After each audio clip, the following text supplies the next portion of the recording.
Hello दोस्तों, फिर धांसू physics channel पर आप सभी लोगों का स्वागत है।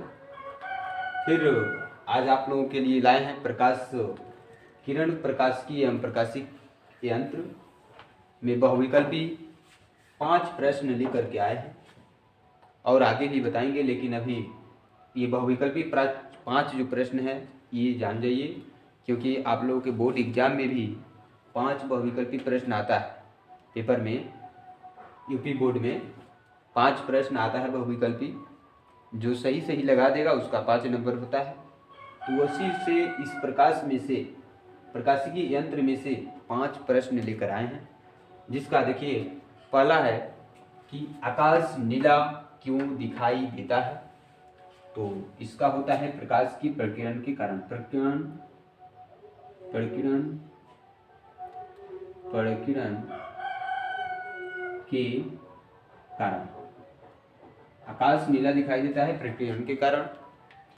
दूसरा प्रश्न है, यदि सघन माध्यम में आपतन कोण क्रांतिक कोण के बराबर हो तो अपवर्तन कोण होगा। तो देखिए, जब सघन माध्यम में आपतन कोण क्रांतिक कोण के बराबर होगा तो उसमें अपवर्तन कोण 90 डिग्री होगा। याद रखिएगा, हमेशा याद रखिए, यदि सघन माध्यम में आपतन कोण क्रांतिक कोण के बराबर हो जाएगा तब अपवर्तन कोण 90 डिग्री होगा। ये चीज हमेशा याद रखिए। तीसरा प्रश्न है, प्रकाशिक तंतु में प्रकाश की किस गुण का प्रयोग किया जाता है। तो प्रकाशिक तंतु में प्रकाश की किस गुण का प्रयोग किया जाता है? पूर्ण आंतरिक परावर्तन का। पूर्ण आंतरिक परावर्तन का। प्रकाशिक तंतु में प्रकाश के किस गुण का प्रयोग किया जाता है? पूर्ण आंतरिक परावर्तन का। चौथा प्रश्न है कि सामान्य नेत्र के लिए स्पष्ट दृष्टि की न्यूनतम दूरी कितनी होती है। सामान्य नेत्र के लिए स्पष्ट दृष्टि की न्यूनतम दूरी 25 सेंटीमीटर होती है। हमेशा याद रखिए कि सामान्य नेत्र के लिए स्पष्ट दृष्टि की न्यूनतम दूरी 25 सेंटीमीटर होती है। नेत्र लेंस की प्रकृति कैसी होती है? 5वां नंबर प्रश्न है कि नेत्र लेंस की प्रकृति कैसी होती है। तो ये होती है अभिसारी। तो ये था आपका बहुविकल्पी 5 प्रश्न। इसको नोट कर लीजिए और याद कर लीजिए। इसमें से जरूर एक आशा करते हैं कि आप लोगों के बोर्ड एग्जाम में जरूर इसमें से 1 या 2 आ जाएगा तो बहुत है। 1 तो जरूर आएगा और कोई नहीं आएगा तो 1 आएगा, तो 1 नंबर तो बहुत है।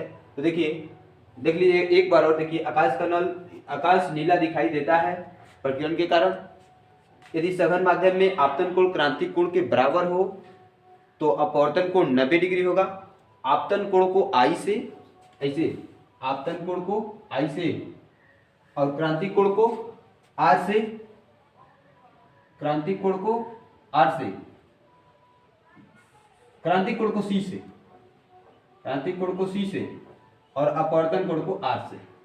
तो ये जब ये आपतन कोण क्रांतिक कोण सघन माध्यम में बराबर होंगे तो अपवर्तन कोण 90 डिग्री होगा। अपवर्तन कोण R 90 डिग्री का होगा। ठीक है। अब ये देखिए, प्रकाशिक तंतु में प्रकाश किस गुण का प्रयोग किया जाता है। तो प्रकाशिक तंतु में पूर्ण आंतरिक परावर्तन के गुण का प्रयोग किया जाता है। सामान्य नेत्र के लिए स्पष्ट दृष्टि की न्यूनतम दूरी 25 सेंटीमीटर होती है। नेत्र लेंस की प्रकृति अभिसारी होती है, ये याद रखिए। चलिए, तो अभी हमने बताया बहुविकल्पी प्रश्न 5, वो तो हो गया। अब देखिए अति लघुत्तरी प्रश्न कैसे आते हैं। ये देखिए अति लघुत्तरी प्रश्न, इसमें भी हम आप लोगों को आज 5 ठो बताएंगे और आगे बाद में डिस्कस करेंगे दूसरी वीडियो में। लेकिन अभी आज बस अति लघुत्तरी प्रश्न जो 5 है इसमें 5 बता रहे हैं और अगली वीडियो में अति लघुत्तरी में भी और बताएंगे।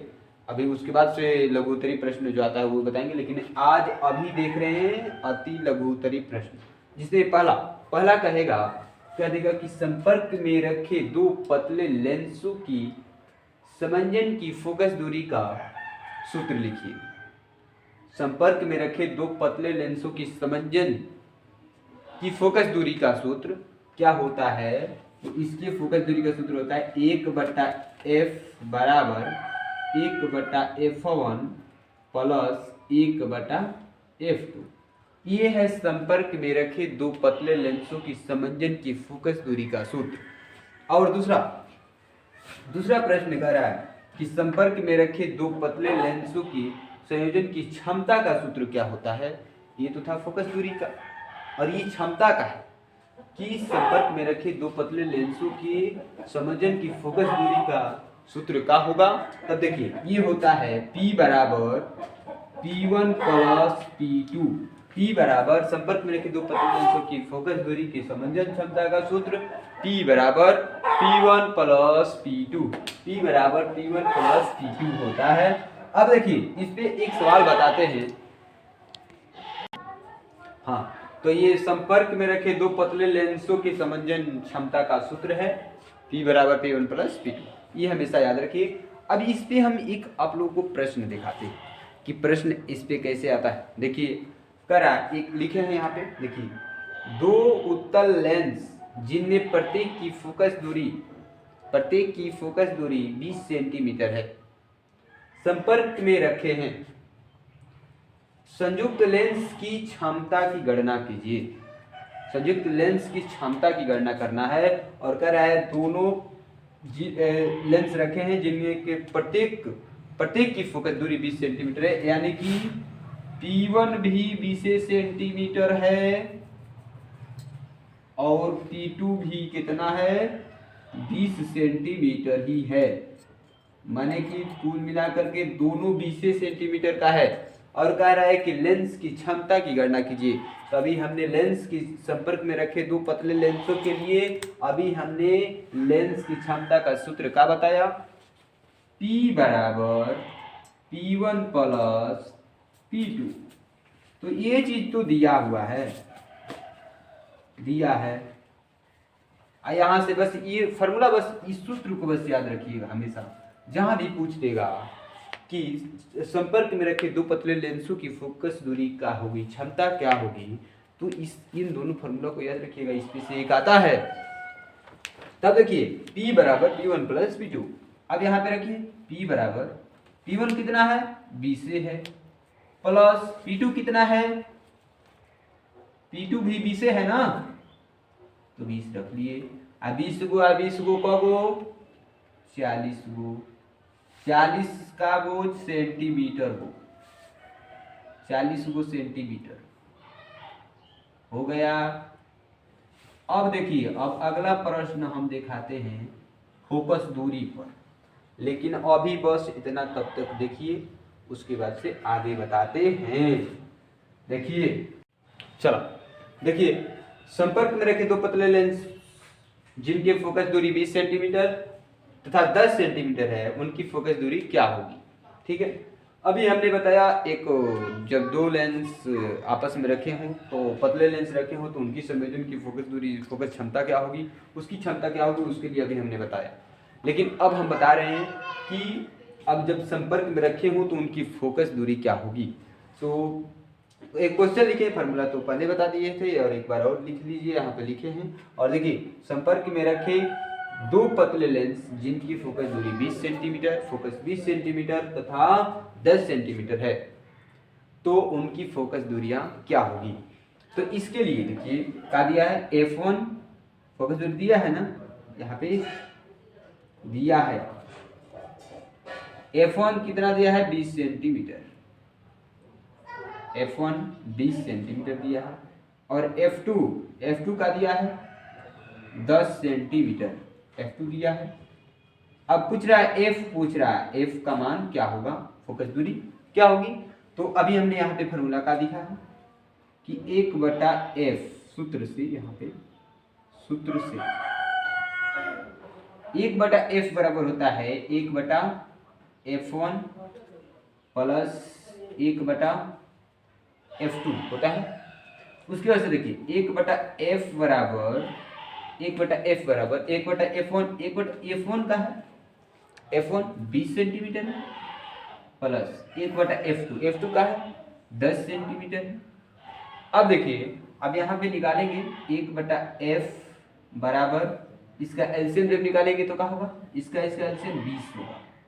और जब 20 से एलसीएम निकालेंगे तो कटाएंगे तो 1 प्लस 2 यानी कि 3/20 होगा। 3/20 आइए थोड़ा सा इधर लिख लेते हैं। 3/20 तो 1/f बराबर जो होगा 3/20 आएगा। लेकिन जब f बराबर जब करेंगे तो 20/3 होगा। 20/3 अब इसको भाग दे करके कटा लेंगे तो 1/f बराबर f बराबर क्या होगा, भाग दीजिए, देखिए यहाँ 20 3 6 के 18 2 बचा और दशमलव लगाएंगे 6.66 ऐसे ही करके आएगा तो 6.66। ठीक है, फोकस दूरी इतना सेंटीमीटर आपका होगा। ठीक है, तो ये समझ में आ गया होगा। ये था संपर्क में रखे फोकस दूरी का। और अब बताते हैं एक और प्रश्न बचा है, उसको बता देते हैं। चलिए तो देखिए 4 प्रश्न जो है बता दिया गया। 5वां प्रश्न देखिए और आज का ये अंतिम प्रश्न रहेगा जो है कि कह रहा है 5वां। ऐसे भी एक प्रश्न आता है अति लघुत्तरी प्रश्न में, एक ऐसे प्रश्न भी आ सकता है, कहेगा कि लेंस की क्षमता से क्या तात्पर्य है। लेंस की क्षमता से क्या तात्पर्य है, इसका मात्रक लिखिए। तो लेंस की क्षमता उसकी मीटर में नापी गई फोकस दूरी के व्युत्क्रम के बराबर होती है। लेंस की परिभाषा का है, लेंस की क्षमता का, तो इसका ये परिभाषा है कि लेंस की क्षमता उसकी मीटर में नापी गई फोकस दूरी के व्युत्क्रम के बराबर होता है। इसे P से प्रदर्शित करते हैं और इसका मात्रक मीटर डायोप्टर होता है और डायोप्टर को D से प्रदर्शित करते हैं।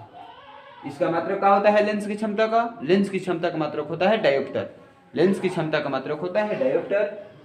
तो बस आज के लिए इतना ही। अब फिर आप लोगों को बताएंगे लघु उत्तरी प्रश्न, उसमें भी इम्पोर्टेंट जो होगा वो बताएंगे। और आज के लिए इतना ही। वीडियो पसंद आए तो लाइक करिए, धांसू फिजिक्स चैनल को सब्सक्राइब करिए।